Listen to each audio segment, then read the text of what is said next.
Hi everyone, welcome to today's lecture. I'm sorry that I couldn't do it live. We are going to be meeting next week. Be sure to download Qualysys if you haven't already, because we are going to be starting with our data processing and your assignments coming up. So make sure that you have that done as soon as possible. If you have any issues or questions, please let me know. Today's lecture is going to cover force plates. I'm just going to give you guys an introduction on force plates, why we use them, why they're important in biomechanics. So we're just going to be a brief lecture today. So really, when you think about our force plates, you are thinking about force transducers. And the way that it allows us to be able to collect and look at the force and what's happening is through the use of sensors. And we do have two types. We have our strain and our piezoelectric. The one that we use in the lab is our strain, and specifically we have them from a company called Vertec. I'm not sure if you guys have heard of it, but they are the ones that supply our force plates. And really the main differences between the two is our piezoelectric tends to be more sensitive. It does tend to pick up a higher frequencies than the strain, and also our strain tends to be a little less expensive. So that's the one that we do have in the lab. But it does also help with being able to collect in static and being able to look at what's happening with our forces. So really, for example, the one that we have on the screen is we can see someone that's performing a jump, right? Or a drop jump, a single leg one. And what you can see is it's embedded on the floor, and what it allows us to do is to look at what's happening with those forces. So the object, or in this case, person, it allows you to be able to see what's happening with those forces, and specifically when we're talking about our ground reaction force, which is really the most common force that's acting on the body. So really these platforms allows us to be able to collect in 3 dimensions. So we're really looking at our shear forces, we're looking at that X, Y, and Z, and we're looking to assess to see what's happening with that ground reaction force, which we know is typically whatever the ground is doing to the body, or whatever the ground is doing to the object, depending on whatever we're assessing or whatever we're analyzing. So whenever you're doing a study on blocking, on running, on jumping, on balancing, whatever your study is, your ground reaction force allows you to be able to look at that component on what's happening. And then from that, you're able to look at your kinetic variables. So you're looking at your moments. It allows you to be able to to look at those inverse equations, or solutions, I should say, and really figure out what's happening with your kinetic and kinematic variables. So yeah, it's really important to use force plates. Not all studies will have them. Sometimes they'll only assess your kinematics, so they won't look at any force components. But in a lot of biomechanics, you'll see papers that do use it because it's helpful, and it does help us with the understanding of what's happening more at the joints. One key thing to really understand is our center of pressure and our center of mass. And oftentimes these two are mistaken, or they're confused. So making sure that you understand the differences between the two. Your center of pressure, it's really that point where the total sum of a pressure field acts on a body. So that's when you're looking specifically for your center of pressure, as opposed to your center of mass, in which you're just looking at that equal division of weight on all sides of the body. So when you're looking at your center of mass, you're looking at the net location of the mass in that 3-dimensional. So you're looking at the weighted average of the center of mass of each segment, and then from that you're seeing, and it's calculated to see where it is in respect to space, as opposed to your center of pressure, in which that you're just looking, it's more so the location of that vertical ground contact that's happening with the platform. So it really, knowing the differences between the two is important, because sometimes they're used interchangeably, but they're not the same. So be sure to distinguish the differences between your center of pressure and your center of mass. one main component when we talk about our first place is really the different types that we have. We have floor embedded, and then we also have platforms. So as you can see on the screen, this is one that is a little bit higher. So you'll see these sometimes in lab or in sports facilities where they don't really have a big space for them, or they don't have the equipment to have them embedded like we do. You'll also see runways like this one that we have on the screen, in which it's almost like it's embedded with the floor at that point, right? It's pretty similar to what we have, except that it's on that higher runway. So the one main thing is when you're looking to assess force, so when you're looking to assess movement, you want that movement to be as close as possible to whatever movement you're assessing or whatever movement you're testing. So for example, if you're looking at someone's gait, and you're looking at a force plate in which is elevated as the one that we have right here on our left side. If the person is walking, and in order for them to look at what's happening with that ground reaction force, they step on it, it takes away from that natural gait of just walking in a straight line, and it adds that component of having, it's almost like a step up, right? So it does take that component of a normal gait pattern, for lack of a better word, on when you're assessing your movement. So that's why it's really important that depending on what you're assessing or depending on the equipment that you have, you do take into consideration all these minor things that are happening with your force plate. Another thing too is they're very sensitive. They are very sensitive to vibrations. So if there's a lot of movement that's happening as you're performing motion, it could change some of your values that you have. So that's another thing to keep in mind when you don't have one that is embedded to the floor, as opposed to when it's at the same level, then you're able to just walk or jump and do more of that movement without having to think about those additional components. So I'm going to show you guys, this is a former grad student. She actually did her thesis in biomechanics. And as you can see, this is what our force plates looks like. So we do have two of them. As I said, they're right next to each other. And with these in particular, for her, she's stepping one on each side. So she has 1 foot on the left, 1 foot on the right. And key thing on this one as well is you want to make sure that if you are going to be using both force plates, that you have both of them on. I know it sounds silly, but each one will have its switch. So you have to make sure that they're both working. So you have both of them on. And if you are having issues in, let's say you're not able to see a force vector on the left one, but you're able to see it on the right and you do know that it's on, that's definitely something that you want to check with. In this case, it's typically Steve, the one that helps us with a lot of the issues that go on in the lab. So make sure that you do let him know, because you want to make sure that your force plates are on, and you want to make sure that you're able to see both force vectors. So as we can see on here, we can see her doing a deadlift, right? And she has 1 foot on each plate. So really having this allows us to be able to do any type of movement. It gives us flexibility to be able to mimic a lot of more movements that we want to test. I'm going to show you guys next a jumping clip. And this is another former grad student. And as you can see on here, this is a drop jump. So it's similar to that first clip I had on that first slide of the guy who was doing that single one.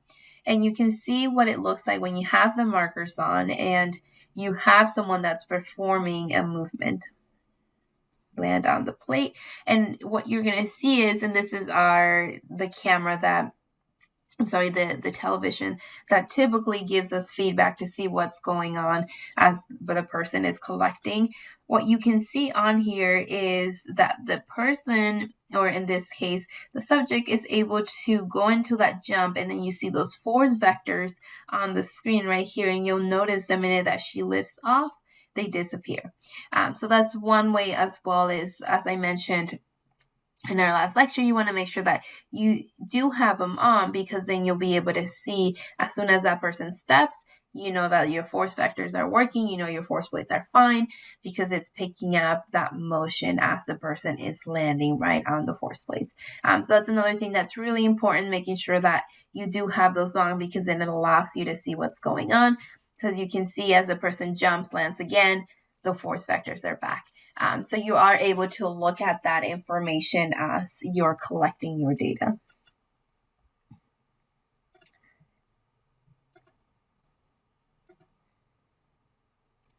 So this next clip is going to give you guys, again, another summary on the force plates and some of the information on why we use them and why it's helpful. So I'm going to go ahead and play it just to give you guys, again, just another brief summary or another way of showing you guys on what the force plates are helpful with. Okay guys, Revo PT, Dane and Matt back with another video. Today we want to talk about the force plate. We've been getting a lot of questions from our clients and folks watching our videos on what is the force plate and what are we actually looking at when we're assessing with this. So, Matt's standing on the force plate. It's just this gray box here on the ground. The instrument is in the concrete of the floor, so it's flush with the floor. And what's happening here is we're measuring shear forces. So, as we combine XYZ shear forces, we get the ground reaction force.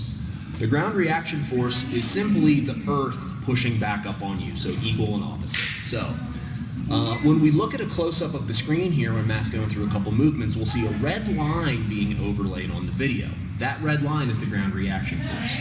It starts at the center of pressure of foot, and that line is aiming at the center of mass. If Matt is, say, landing, a taller ground reaction force represents a higher force, and as Matt gets into his hip hinge and he's unweighting his feet, the ground reaction force will shrink. So we use it simply to look at all those various forces. Energy generation, how are you generating energy? Is it through hip drive? Is it in a quad dominant movement? Matt has that shear on the front of the knee. We use it as an injury prevention tool. When you're coming back from ACL surgery, we use this as part of our algorithm to show when you're truly ready to return to sport. When that ground reaction force is overlaid, the distance between the joint center and that ground reaction force is the torque moment at that joint. We want to get the correct ratio, putting the most torque at the largest joint, hip joint, glute max muscle, which will also help control rotary forces of the femur. So, we also look at deceleration. So if we're doing, say, a triple jump or a deceleration movement onto the force plate, as we slow the video down, we can assess at what point of energy absorption is force peaking and what joint is absorbing that, whether it's via soft tissue structures or contractile tissue, so is your glute and your quad absorbing the force, or are you putting that through bony tissue? So let's take a closer look at the monitor to see what the ground reaction force looks like, and we'll show you a few examples of what we may measure. Okay, so we're going to look at a couple movements here. Matt's going to be on the force plate, so you'll notice when he's standing, that ground reaction force, which is this red line right here, is going up fairly vertically. Ground reaction force is going to start from the center of pressure of foot, so if Matt just stands on his right foot, that'll move all the way over to the right, and the direction is always to the center of mass. So with more force comes a higher ground reaction force, so as Matt kind of jumps onto the force plate, you'll notice the line get taller, and that represents more force going through. So we're going to start with just a double leg squat movement. Matt's getting into his really good hip hinge. You'll notice hip is moving posterior right off the bat, fairly vertical shin position. If Matt stays at the bottom of the squat, what we look at here is distance from joint center to the ground reaction force. That equals the torque moment at that joint. So torque moment from distance from knee to ground reaction force is the torque moment there. Small torque moment, small muscle activation versus large torque moment from the hip. If Matt squats in a quad dominant strategy, which is more vertically aligned trunk, more anterior knee translation, here we notice a greater torque moment at the knee, smaller at the hip, equaling a huge shear at the front of the knee, usually results in overextension in the lumbar spine as well. We'll see that small little curve in the back. So in the case of anterior knee pain, where we're trying to decrease stress on the front of the knee, we want to use this as not only a way to measure these forces, but also use this as a biofeedback tool. So Matt gets used to getting into that hip strategy. Perfect. So let's also look at a deceleration movement, because this data gets a little bit more rich when we add some velocity in the equation. So Matt's going to do a deceleration position here. So just like in any sport, when he's cutting, decelerating with someone in front of him, we're paying attention from this frontal plane here of where is the knee position in relation to the ground reaction force. For knee health, we want that ground reaction force medial to the knee joint. If that ground reaction force goes lateral to the knee joint and, say, medial collapse of the knee, that's when we know that the ACL is at its highest risk. Now, as Matt goes through a few more of these reps, if we look from the second view here, where Matt's trunk goes determines where that ground reaction force goes. As Matt's trunk moves more forward, he's able to get into that hip strategy. More vertically aligned trunk, that ground reaction force is not as advantageous for the front of the knee.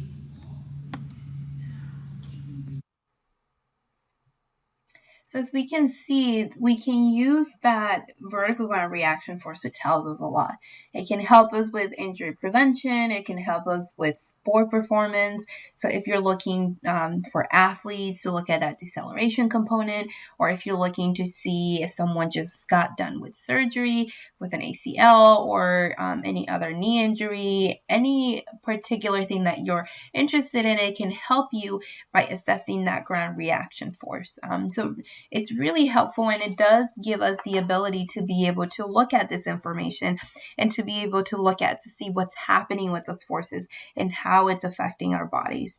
So right as you're watching these clips, or as you're watching what he's explaining, you should start thinking already, or drafting your idea for your project on something that's interesting to you, whether you're interested more in injury prevention, whether you're interested more in performance based. How is all this force data going to help you? How are you going to be able to assess movement? Are you interested to see if you're able to prevent injury? Are you looking more to enhance performance? What is it that you are more interested in, and how are you going to use the tools that we have in the lab to help you be able to research that question of interest?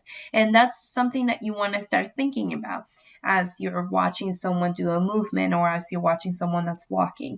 You can just do people watching, where you're just analyzing their gait, and as they're walking, you just start to be curious on what's happening at their hip, what's happening with that ground reaction force. Are they loading more on the left side or the right? Is there more shear force that's happening at that knee? Is it less? So you want to start thinking of these questions, especially if you are really looking into biomechanics, or if you're really looking into physical therapy, or a lot of these field strength conditioning. This information allows you to be able to look at and research to see what's happening with either injury prevention, performance, or just to be able to look at movement in general. So it's pretty interesting, and it's awesome that we're able to use these platforms, and that we have access to them, and that we're able to assess what's happening based on just performing the movements in the lab. Another main thing to think about too is when you're in the lab, and we talked about this with motion capture, just as we calibrated for our motion capture for our cameras, we want to do the same thing and where we calibrate with our force plate. And really, calibration helps us, it's just like it does with our motion capture, in that it helps us determine the position of the force platform that's in relation to the global coordinate system. And it also avoids having that incorrect and kinetic values. And I'm going to go ahead and show you guys one of our former grad students again, who he used to do a lot of calibrating in the lab. Now, calibrating in the lab right now, currently Steve is the one that mainly does it.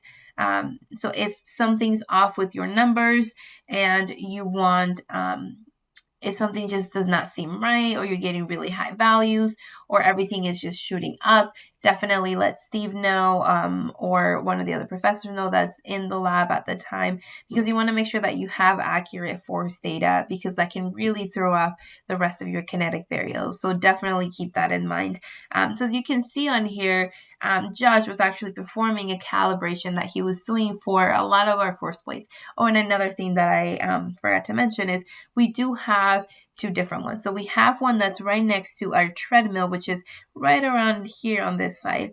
And then we also do have two other ones that are more towards the center part of the lab. So we do have more than those two force plates. We typically use the ones that are more on this side here, because that's where our cameras have most of their position, and they're able to pick up a lot of that movement. So we're able to see that a little bit better, but we do have access to these two here. So if you are requiring a movement that requires a lot more sprinting, or requires a lot more running, then you can use those as well. So as you can see on here, we do have Josh who is calibrating, and I was able to actually record this while he was doing this in the lab. And really what this does is this allows these markers that aren't in each side, and you can kind of see them, is you want to be able to pick up all those markers so that the camera is able to see them. And then from that, you're able to look at your force vector, and you want to make sure that that force that you're applying on there is equal on all directions that you're placing it on. So it's a really great way to making sure that if there's something wrong with the force plate, that you're able to pick up on it before you have all this data that's not accurate. But for the most part, this is something that definitely, Steve, if you want to be extra careful and just do a lot of this calibration along with your cameras before collecting, you can definitely let Steve know. But typically our force plates are okay. It's just if something seems off and you're getting weird numbers, then definitely you want to make sure that you calibrate it and that everything is fine. Oh, and another thing too is every time before you collect, you want to make sure that you zero it whenever you're starting any collection. So make sure that you have zeroed that. Otherwise, it's going to throw up your numbers as well. Another thing that we have in the lab, and I'm sorry I don't have any clips for that, is our treadmill. And really the difference between our normal treadmill and this treadmill that we have in the lab is that it also has a force plate, or it also allows us to be able to collect force at the same time. So it's pretty useful in that, and this is not the one in our lab, this is just a picture that's like similar, but ours is also embedded to the floor. And we're able to look at what's happening when you're running, but not just kinematically, but also looking at those kinetic components. So really looking at that force, that ground reaction force, and see how it's affecting as the people are running. And one thing too is you're able to actually control the speed of the treadmill from the camera system, or from the computer, I should say. So if you want to speed it up, or if you want to slow it down, then you're able to do that just with the computer, which is pretty handy, so that if you want to increase, you can do it just automatically from sitting, instead of having to go and manually do it yourself. So it's pretty cool. So it does allow us to do that as well. One of the physical therapists on campus, Dr. Tang, she's the one that does a lot of research with running. So you'll often see her in the lab with a lot of her PT students, and they're the ones that typically use the treadmill the most, or at least that I've seen so far in the lab, that it tends to use the treadmill a little bit more. So those are the main things that we're going to cover in terms of force plates, and really some of that information that we're going to be looking at. We are going to be going, luckily, we're going to be going to the lab in March. So this will allow us to give you guys a walkthrough of the cameras. I'll be able to put markers on so that you guys can see it live and see what it looks like. And then I will be able to turn on those force plates, so that you're able to see what's happening. So it'll be really awesome for you guys to see it in person and see what it's like. So today we went over the type of force plates, the ground reaction force, and why force plates are important. So make sure that you do review review those and that you are familiar with them. So when we do go to the lab, then it's a little bit more familiar to you, and then it's easier for you to make those connections as we are going over the equipment. But that will cover it all for this part of the force plate lecture. And if you have any questions or if you have any problems with downloading Qualisys, please let me know as soon as possible. I do want to make sure that you have that done in case that there's an issue, then I have some time to hopefully help you resolve it. And then also, if you have not picked up a loaner computer, please do so. I did put the link on an email. I'm going to go ahead and post it again this week along with the lectures. So if you have any other questions, please, like I said, feel free to email me. Otherwise, I will see you guys next week and have a great weekend.